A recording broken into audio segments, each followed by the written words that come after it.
اللهم صل على سيدنا محمد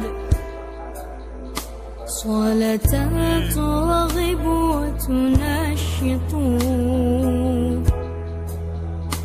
وتحمس بها الجهاد لإحياء وإعلاء دين الإسلام، وتحمس بها الجهاد لإحياء وإعلاء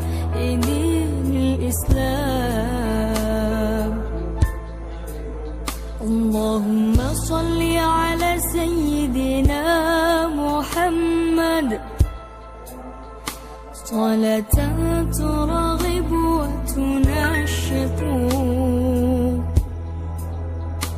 وتحمس بها الجهاد لإحياء وإعلاء دين الإسلام، وتحمس بها الجهاد لإحياء